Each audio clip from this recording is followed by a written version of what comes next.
જૂનાગઢ જિલ્લાના વંથલી ગામે બનેલા ખૂનના ગુનાના આરોપીને ગણતરીના કલાકોમાં શોધી કાઢી કાર્યવાહી કરતી વંથલી પોલીસ, આ અંગે ડીવાયએસપી શ્રી રવિરાજસિંહ પરમારે પત્રકારો સમક્ષ વધુ માહિતી આપી હતી.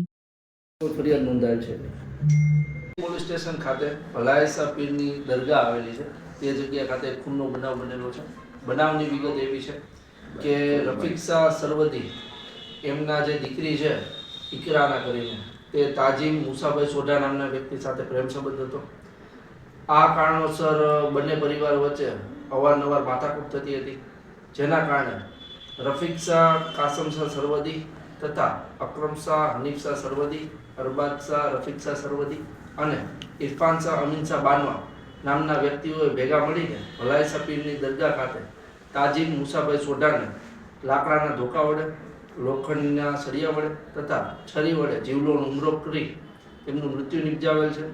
આ સમય દરમિયાન ત્યાં હાજર શકીલ જેઠવા નામના જે વ્યક્તિ હતા તેઓને પણ ઈજા પહોંચાડેલી છે અને આ સમગ્ર બનાવને અંજામ આપેલ છે. આ ગુનાના કામે 3 આરોપીઓ રફીકશા કાસમશા સરવદી, અકરમશા હનીફશા સરવદી અને અરબાદશા રફીકશા સરવદી નામના આરોપીઓને હાલ અરેસ્ટ કરવાની પ્રક્રિયા હાલ ચાલુ છે અને ઇરફાનશા અમીનશા બાનવા નામનો જે વ્યક્તિ છે જે આ કામે આરોપી છે તેને પણ ધરપકડ કરવા પોલીસ હાથ પ્રયાસરત છે. મુસાભાઈ સોઢા તથા અન્ય વ્યક્તિઓ દરગાહ ખાતે રાત્રિના સમય દરમિયાન બેસતા હોય, જે આ બાબતની આરોપીઓને જાણ હોય, જેથી આરોપીઓ તે સમય દરમિયાન ખ્યાલ આવે કે ભાઈ જે આ વ્યક્તિ ફરિયાદી તથા ફરિયાદીના ભાઈ તે દરગાહ ખાતે છે, એટલે તે લોકોએ તે રીતે ઘટનાને અંજામ આપ્યો. સાહેબ, હત્યા કરવાનું કોઈ કારણ આવ્યું છે સામે?